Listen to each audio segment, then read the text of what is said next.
নতুন কোনো শৃঙ্খলা চাই না, চাই শুধু বেঁচে থাকার সভ্যতা।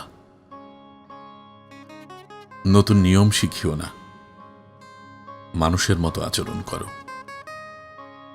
খসটা করে আইন গিলতে বাধ্য নই, আগে মানুষ হও, তারপর হুকুম দিও। নিয়মের দোহাই দিয়ে বিবেক বাকরুদ্ধ করে দিও না। নিয়ম ভাঙুক, যদি ভাঙার পরে মনুষ্যত্ব বেঁচে থাকে সেটাই একমাত্র যৌক্তিকতা।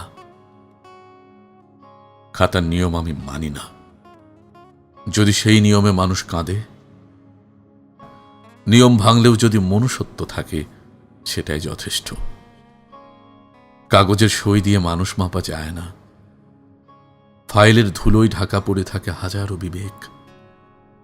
মানুষ যদি পণ্য হয়ে যায় তাহলে সভ্যতা ধ্বংস হয়ে যায়। যেখানে মানুষকে মানুষ মনে করে ওখানেই সভ্যতা নিজে থেকেই টিকে থাকে। সেখানে সৈন্য লাগে না, প্রহরী লাগে না, ক্ষমতার দম্ভে অন্ধরা। মানুষ আগে, হ্যাঁ মানুষ আগে, নিয়ম পরে। মানুষ থাকলে সভ্যতা আপনিই দাঁড়াবে, নইলে তোমার সব বিধান হবে সমাধির শিলালিপি। আর হ্যাঁ, যদি মানুষ মারো নিয়মের নামে, তবে জেনে রেখো ইতিহাস তোমাদের ক্ষমা করে না।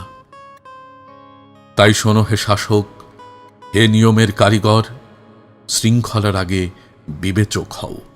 মানুষ বাঁচলে সভ্যতা বাঁচবে, নইলে সব অন্ধ নিয়ম হবে শুধুই সমাধিক্ষেত্র। নইলে সব অন্ধ নিয়ম হবে শুধুই সমাধিক্ষেত্র।